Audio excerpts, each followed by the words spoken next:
Oh, we'll get going, and if people join, we'll catch them up, okay? So that I'm not wasting too much of your time. I don't anticipate this will be very long, and please feel free to ask questions as we go through things. Oh, there we go.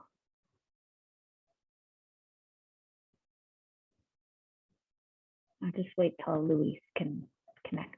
Hello, Luis. How are you? Morning. Good. And you? Good, good. It's nice to have you. We just started. Thank you. All right. So you know that we have genetic evaluations for many traits now. And the reason we do that is we know that these traits are heritable. And so we know that if we can predict genetic merit for breeding animals, and we can breed selectively, we can actually move the population mean. So every trait that we look at in biology within a population, it has a bell curve to it. That's the natural status. When you add selection pressure, you change the shape of this bell curve. Sometimes you make it narrower for sure, but you're able to move that. You can do that with anything that's heritable.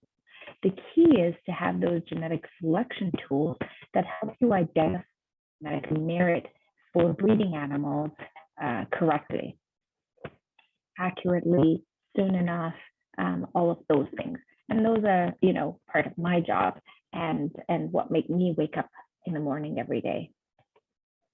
So I've borrowed this slide from Jasper from Egg Sites because I love it, because sometimes when I start talking about genomics, I realize that some fundamental of EPD. And if you don't understand the fundamental of EPD, there is no point in learning the genomics, because the genomics is like the icing on the cake. But if you don't know about the cake, then there's nothing to hold up the icing. So just really quickly to show you that how to use EPDs and that they actually work. So let's have a look. Bull A, Bull B, we do this comparison a lot if you've had a previous talk about EPDs. You see that Bull B has the same birth weight EPD as Bull A, okay, in this scenario, 2.5 pounds. However, the bulls do differ in their weaning weight EPD by 20 pounds.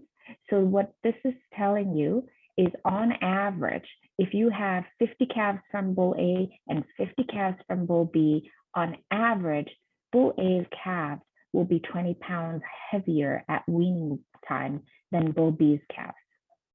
And if you want to translate that into dollars, if it's around $2.25 a pound right now, that's almost $7,000.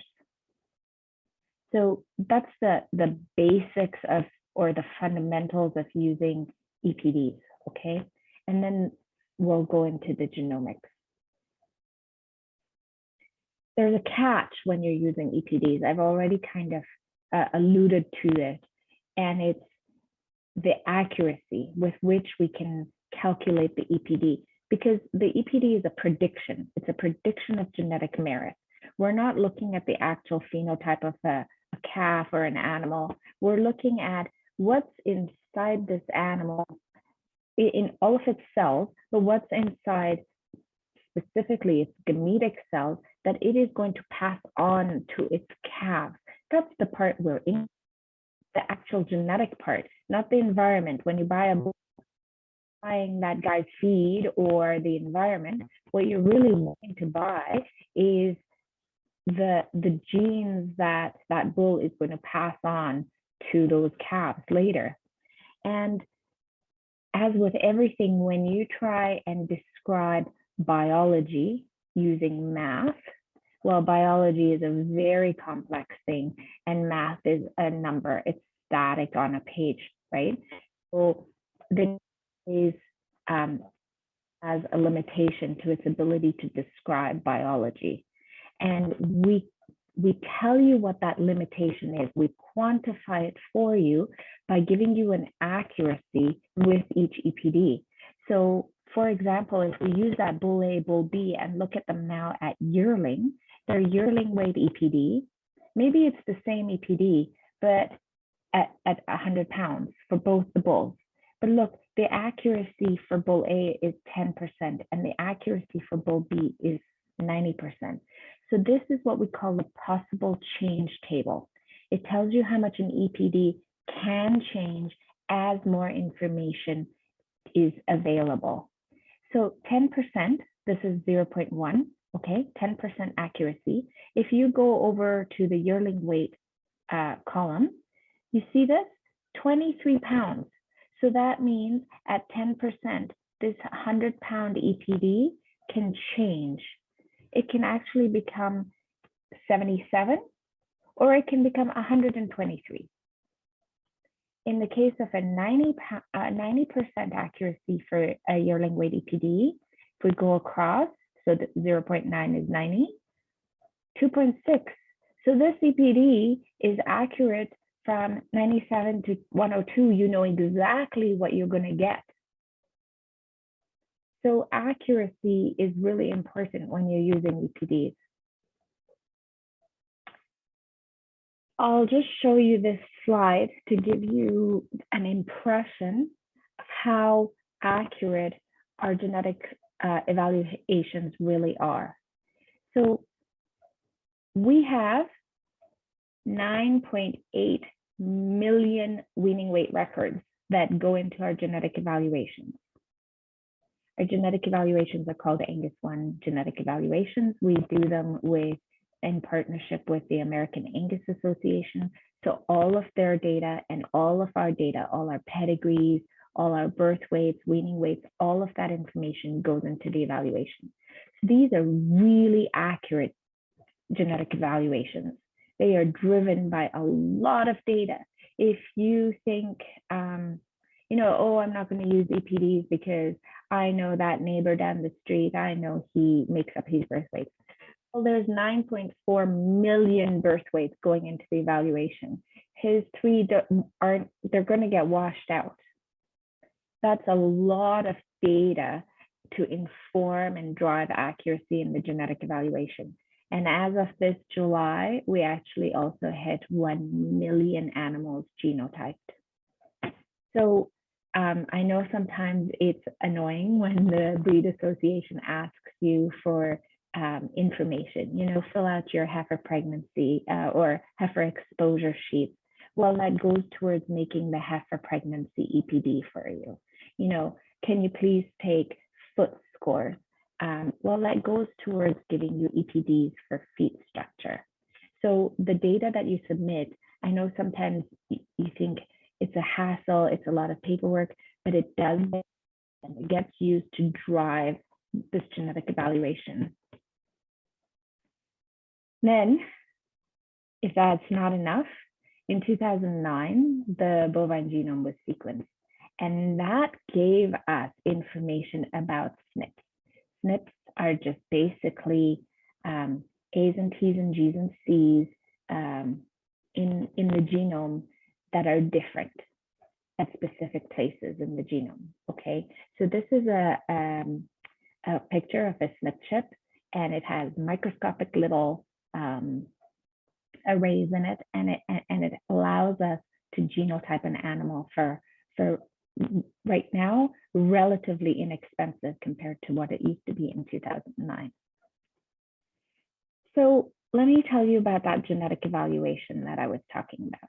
Traditionally, I said we put in all our pedigrees.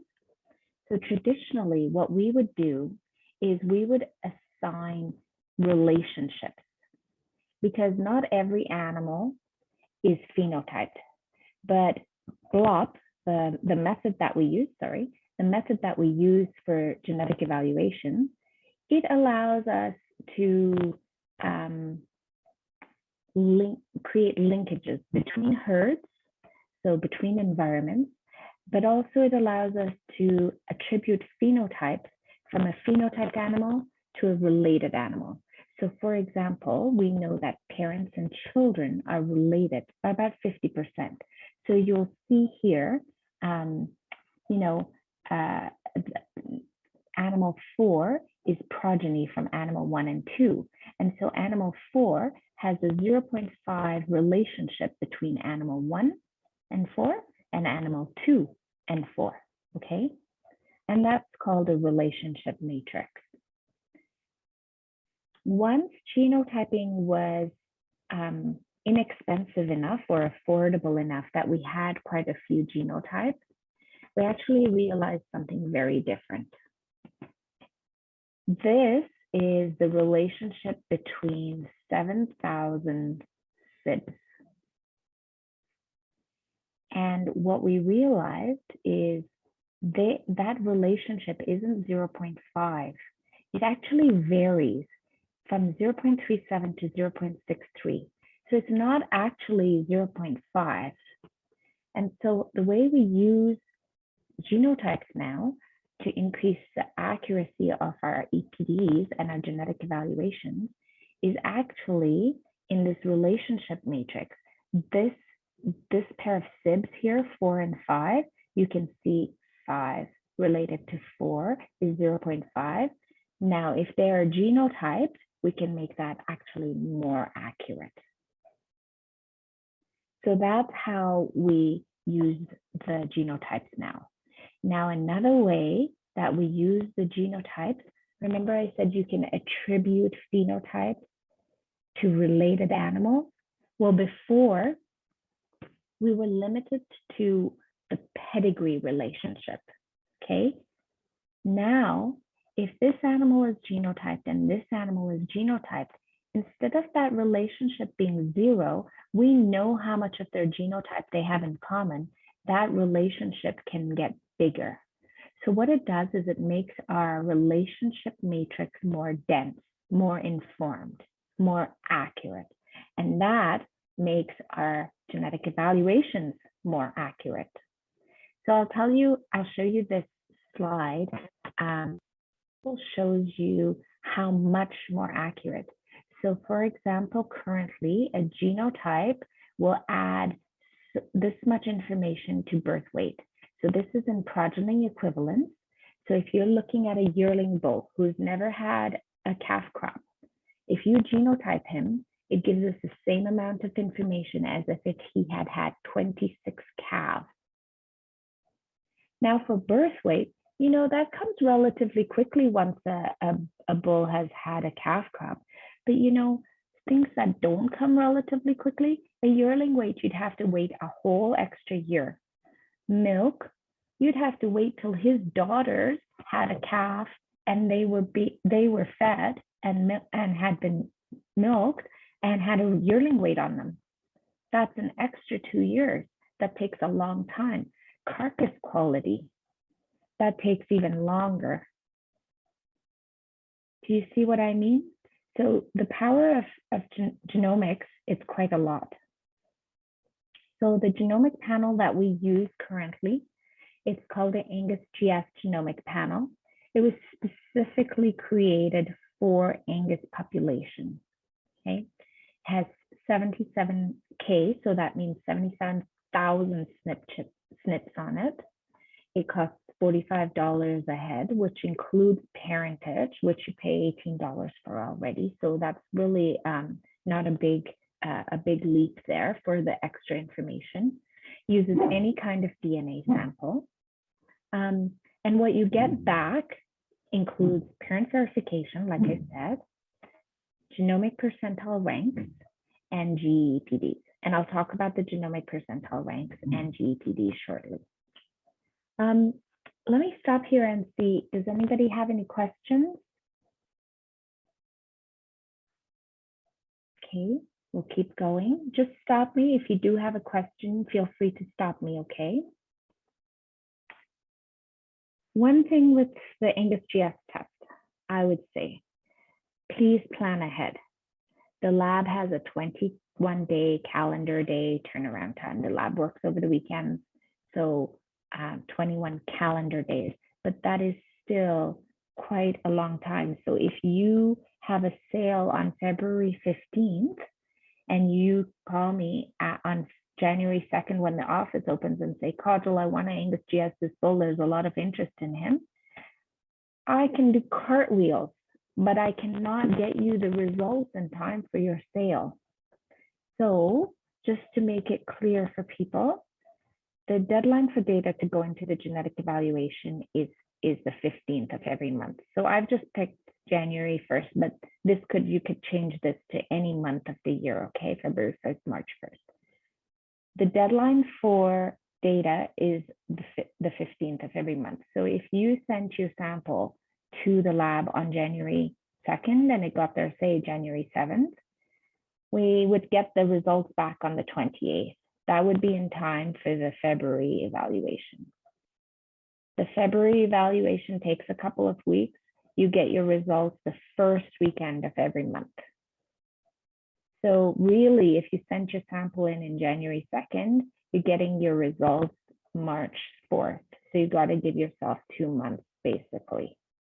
Okay, that's one of the things with the genomic testing is you really need to plan ahead and give yourself enough time. Having said that, once you do get your results, you get genomic percentile ranks. Now, I'll tell you what these are. They're basically, you have a percentile rank for your EPDs. It's the same thing, but just for the genomic part. To give you an idea what the genomic test said, okay? It's actually a little bit of an older way of doing things. It's not the best way to do things. And actually, you'll see that the new traits, like say feet, mature height and weight is here, but feet, for example, you won't find it here. Any of the new traits, they won't be added here because this is actually an old way of doing things. This is a way that we used to do because our genetic evaluations weren't monthly. So it was a way to give you back some information and not have you have to wait for another 6 months because we used to do our genetic evaluations every 6 months. But what they do tell you is, for example, this animal is in the top 11 percentile. So top 11, think of it as a class of school kids, the top 10 kids, you know, so something like that, the top 11th percentile in the population that of all the animals that have been genotyped, okay? He is in the top 6 for maternal calving use, okay? He's in the bottom 78th percentile for birth weight, okay? Bottom 50th percentile for fat. So he's kind of middle of the row average for back fat. This is a percentile ranking against animals that have been genotyped. So I told you we have 1 million animals genotyped. That's between those animals. Not the most accurate or the most valuable part of genomics. The most valuable part of genomics, the true value, is actually in the GEPDs, genomically enhanced EPDs. Why? Well, I started off with a slide telling you about EPDs and how to use them. And I told you the caveat is the accuracy.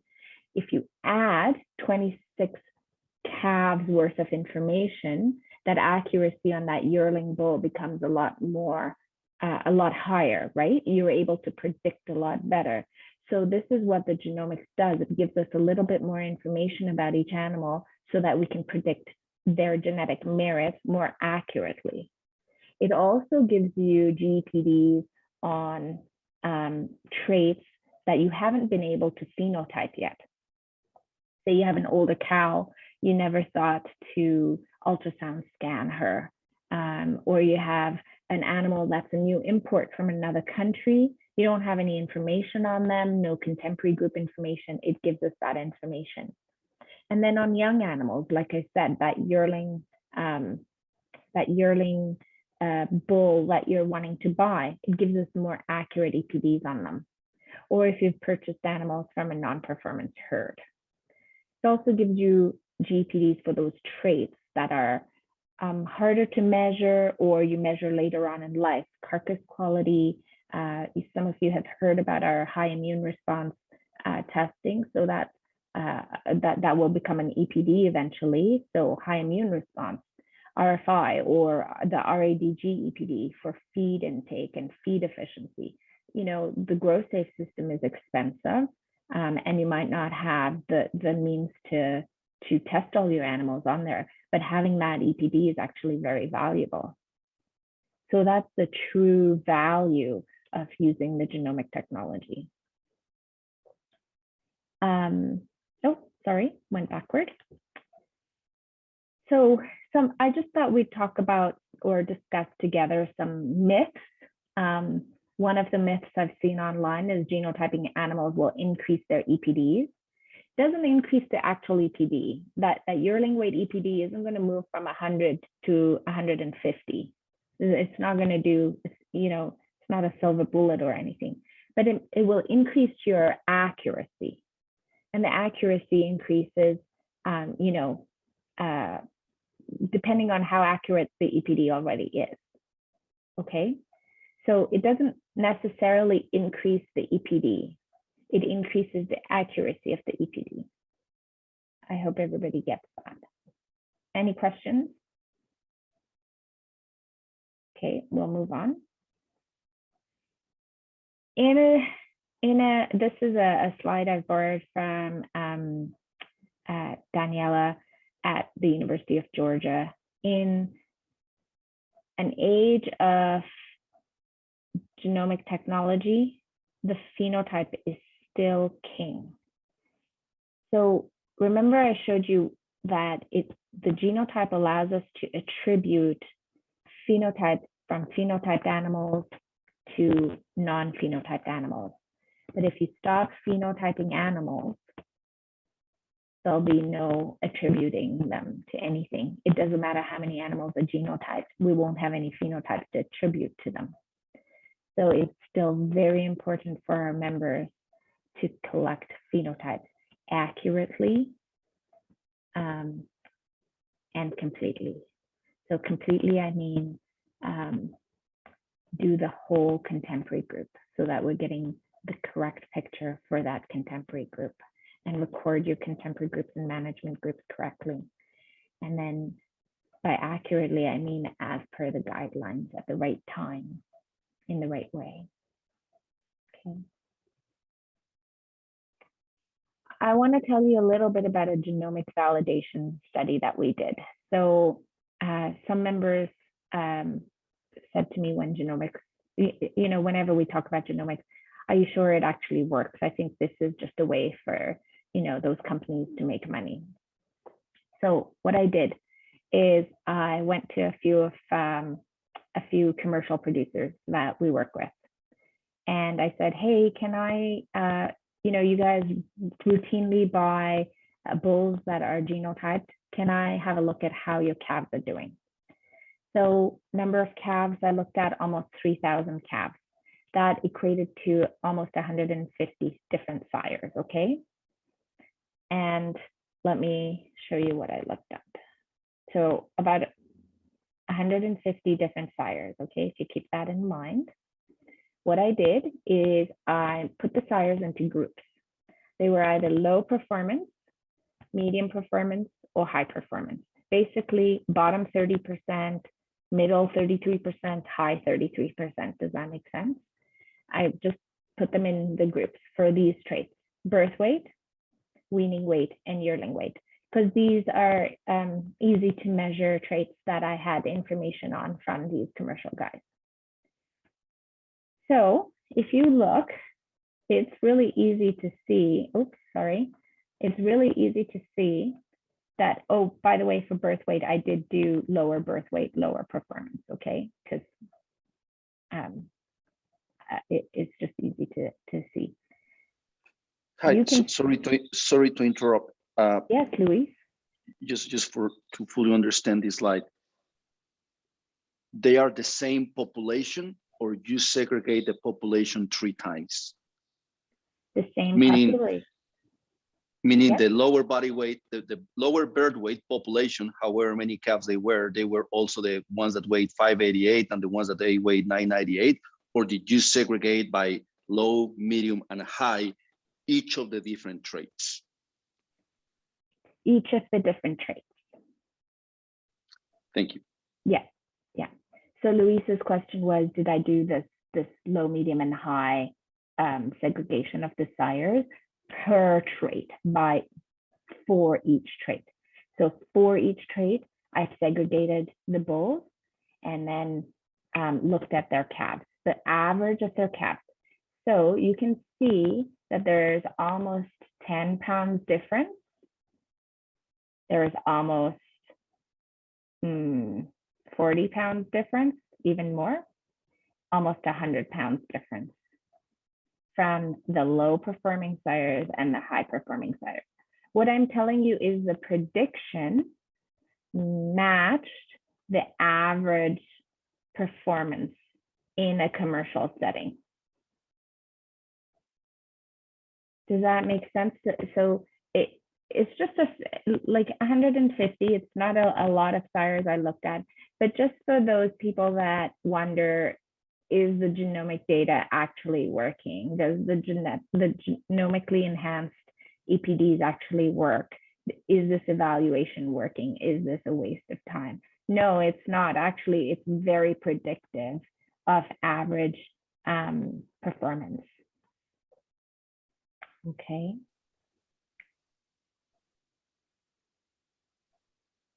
So we have a genetic evaluation for quite a lot of new traits, and I just wanted to take the opportunity to show you that. So this is our breed averages for our genetic evaluation. You can see in the last year, we've added quite a lot of new traits.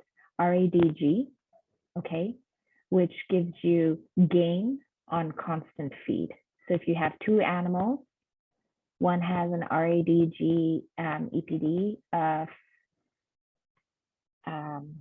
0.2, that's the breed average, and another one has an RADG EPD of 1.2.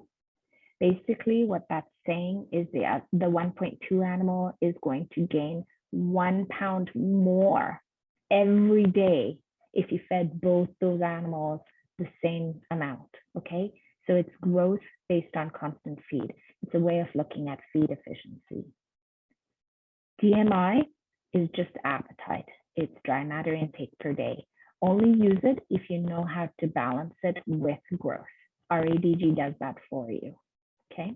Docility, foot claw, foot angle, heifer pregnancy, and mature weight. And last but not least, you'll notice that we've added a balanced index, the Canadian Balanced Index. Balanced means it includes both terminal and maternal traits. So I just want to, excuse me, sorry about that. I just want to talk about the balanced index for a minute. I showed you the breed averages, and you saw there's a lot of traits now that we have EPDs for. And it's very difficult for people to balance all of those EPDs in their heads. You're at a sale, the bull that you really liked is gone, somebody outbid you, you need to make another decision, you're looking at all these EPDs. How do you balance them? An index does it for you.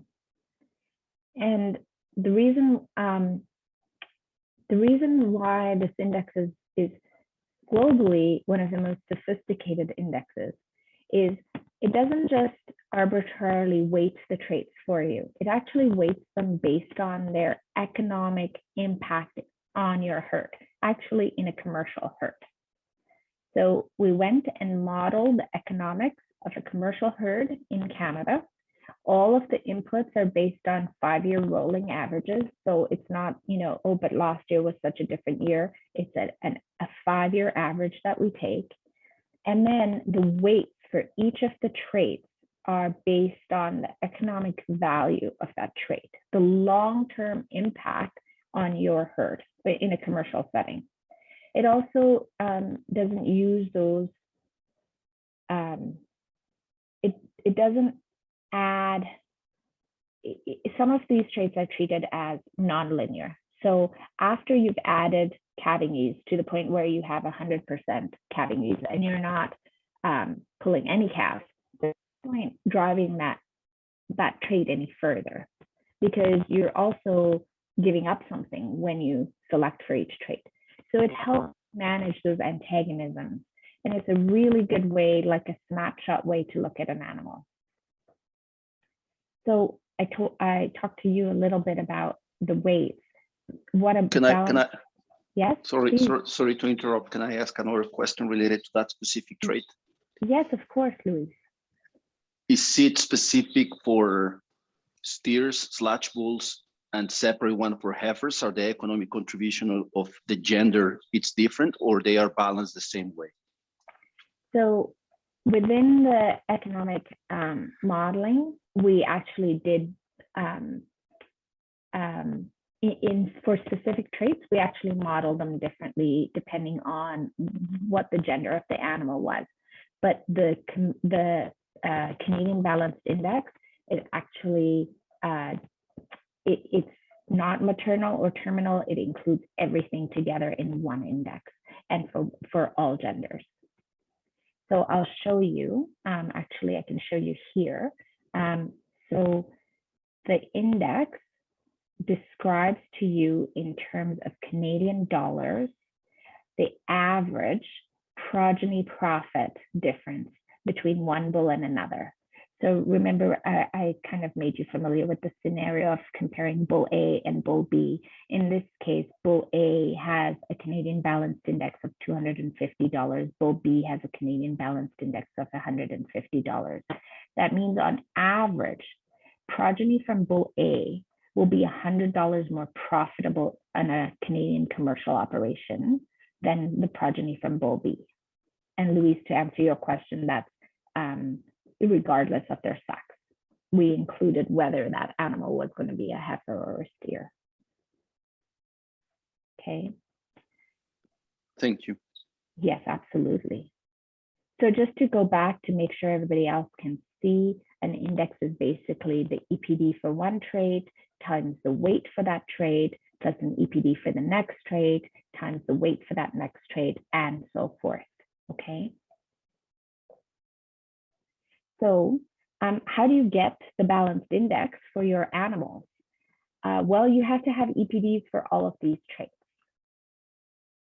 And so the reason why I'm bringing this up in a presentation or a webinar for genomics is sometimes the only way to get all of these, the EPDs for these traits is actually to genotype your animals. Because, for example, you might not have residual average daily gain EPD unless you've actually measured that animal for feed intake, or it's related to another animal for feed intake directly by pedigree or by genotype, right? So that that relationship needs to be established some way to a phenotyped animal. So the best way to do it is to genotype your animals. So one thing that we're really proud to offer right now is the opportunity to Angus GS test your cows. This includes parent verification on your cows, which, you know, because of the new bull parent verification regulations, everybody really, you know, is wanting to have DNA on file for their cows. So you're able to do this for $25. What's the catch?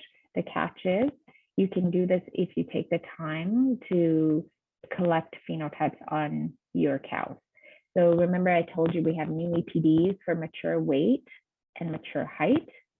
Well, to drive that genetic evaluation for those traits, we need phenotypes. So this is basically the trade-off. So if you collect mature weight and body condition score, and this needs to be done plus or minus 45 days of weighing the calf at weaning, mature foot angle and claw set, and docility, and then teat and udder score within 27 hours of, 72 hours. That's me switching those two numbers, 72 hours of calving. if you're able to take those phenotypes on your cows, you can Angus GS test them for $25 a head. The other thing, Neogen Canada has partnered with us to promote Angus GS testing. And what we're offering is if you Angus GS test any of your 2021 calves before the end of this year, we're going to do a draw. The draw is worth $12,000 in value, and it's basically we will come out there and basically shoot a marketing video for you and set up your own marketing video where you can showcase your program and your herd and your family. Because a lot of people, I think they struggle with marketing, and we thought this would be a great way, like a great prize to offer our members. So just a random draw, you just have to do, it's one member per draw. So just try out Angus GS testing some of your calves and you'll be entered into the draw automatically. So I'll stop there. I don't want to take up too much of your time this morning, but I hope that the information that I shared was valuable, and I'm happy to answer any questions you might have had about the information that I shared.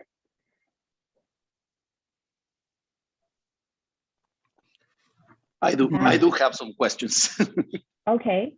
But we can take them off. But we can take them offline so we don't get everybody entertained in the discussion. Sure. Whatever your preference is. Sure. Okay. We'll just see if everybody else has questions. Chad.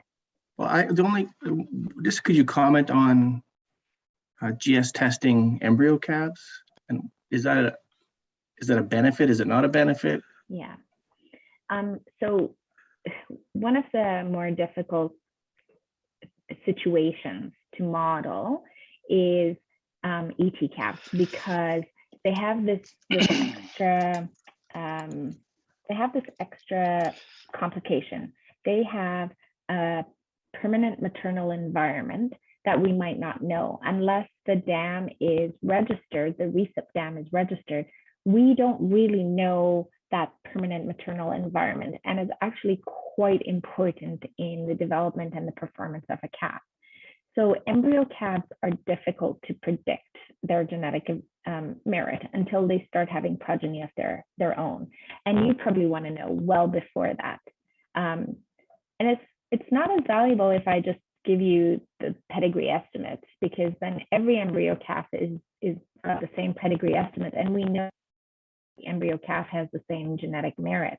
So genotyping those embryo calves is actually very valuable. I mean, you've gone through so much expense to develop them.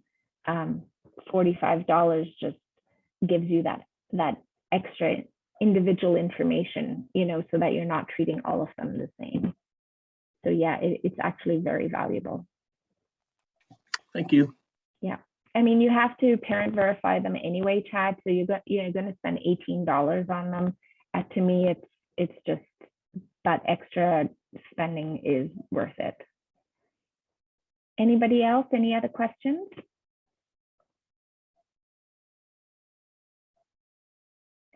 Okay, well, thank you very much for your time. I really appreciate it. If you have any questions as you think about this through the day, please feel free to shoot me an email. I'm happy to talk about genomics and genetic evaluations at all times.